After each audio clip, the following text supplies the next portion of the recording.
Hello everyone, welcome back to my channel. আজ তোমাদের সঙ্গে শেয়ার করব একটা টেস্টি এবং ইন্টারেস্টিং রেসিপি। একঘেয়ে মাছের রেসিপি, যেরকম ঝাল কিংবা কালিয়া খেতে খেতে যদি বোর হয়ে থাকো, তাহলে এই অসাধারণ রুই মাছের রেসিপিটা তোমরা একবার বাড়িতে ট্রাই করতে পারো। সামান্য উপকরণ দিয়েই খুব সহজেই একটা টেস্টি জুসি রেসিপি মাছের তোমরা দেখতে পাবে। সবার প্রথমে দেখো, আমি এখানে রুই মাছটাকে ভালো করে ধুয়ে নিয়েছি। ধুয়ে নুন আর হলুদ খুব ভালোভাবে মাখিয়ে 2 থেকে 3 ঘন্টা মতন রেখে দিচ্ছি। মাছ যত পরিমাণে ম্যারিনেট করে রেখে দেবে, তত বেশি কিন্তু টেস্টি বা নুনটা ভালো করে ঢুকবে বা খেতে সুস্বাদু হবে। দেখো, খুব ভালো করে কিন্তু নুনটাকে দিয়ে মাখিয়ে নিতে হবে।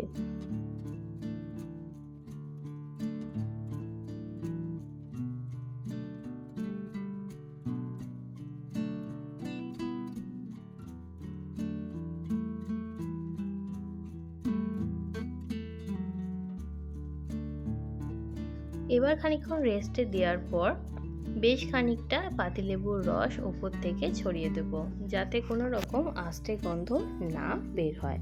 তো অবশ্যই চেষ্টা করবে এই রেসিপিটা ফলো করার, তাহলে তোমরা বিয়েবাড়ির মতন একেবারে নতুনত্ব রুই মাছের এই রেসিপিটা তোমরা ট্রাই করতে পারবে। এরপর একটা পেস্ট বানিয়ে নেব।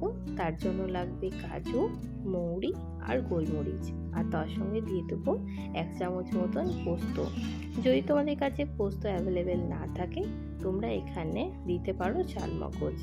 এরপরে দই দিয়ে খুব ভালোভাবে পেস্টটা তৈরি করে নেবে। আর এখানে নিয়ে নিয়েছি 2টো পেঁয়াজ বাটা আর টক দই। আমি এখানে 2 টেবিল চামচ মতন টক দই ব্যবহার করেছি।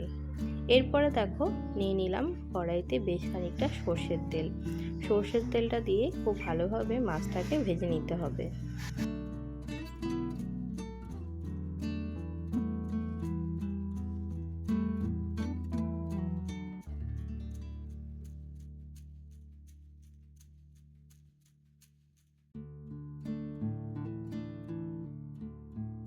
মোটামুটিভাবে কড়া করে মাছটাকে আমি ভেজে নিয়েছি।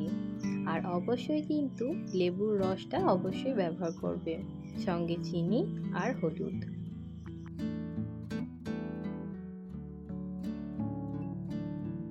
মাছটা ভাজা হয়ে গেছে। এরপরে আমরা প্রধান উপকরণে আসা যাক বা রেসিপিতে আসা যাক। দেখো, মাছ ভাজার তেলের মধ্যেই আমি এখানে দিয়ে দিলাম 2টো তেজপাতা। তার সঙ্গে পেঁয়াজ বাটাটা ভালো করে দিয়ে খুব নাড়াচাড়া করে যতক্ষণ না পর্যন্ত পেঁয়াজের জলটা টেনে নিচ্ছে, ততক্ষণ কিন্তু ভালোভাবে ঢাকা চাপা দিয়ে ভালো করে ভেজে নেব। মোটামুটিভাবে আমার এখানে 10 মিনিট মতো টাইম লেগেছে। আর তার সঙ্গে আমি দিয়ে দিয়েছি শাহি গরম মশলা।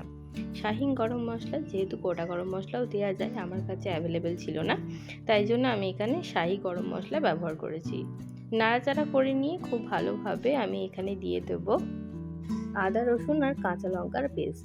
কাঁচা লঙ্কা দিলে দেখবে একটু খেতে বেশি ভালো লাগে, তো অবশ্যই চেষ্টা করবে কাঁচা লঙ্কাটা ব্যবহার করার। তোমরা যেরকম যে পরিমাণে ঝাল খাও সেই অনুযায়ী তোমরা ব্যবহার করতে পারো।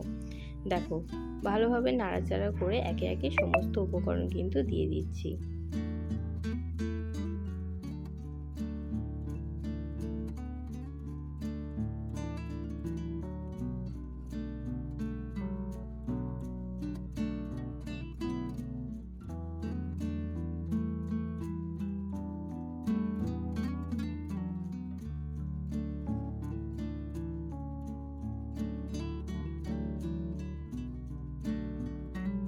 ভালোভাবে পেঁয়াজ আদা রসুনটা মিশিয়ে নেওয়ার পরে আমি এখানে দিয়ে দেব কাজু বাদামের যে পেস্টটা আছে সেই পেস্টটা।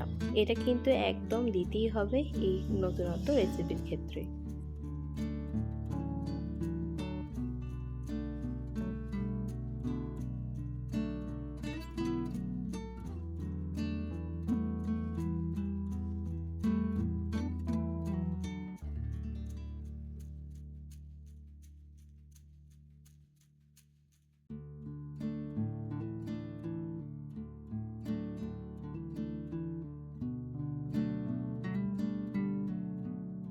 কাজু আর পোস্ত যখন পেস্ট করেছিলাম তার মধ্যে আমি একটুখানি মৌরি দিয়েছিলাম, যাতে স্বাদটা অনেক বেশি ভালো আসে।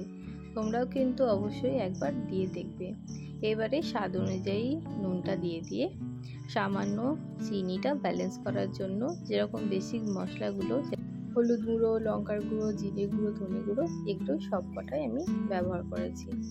দিয়ে মশলা ধোয়া জলটা ভালো করে দিয়ে নাড়াচাড়া করে তোমার ভালোভাবে কষিয়ে নেব যতক্ষণ না মশলা থেকে তেলটা রিলিজ করছে।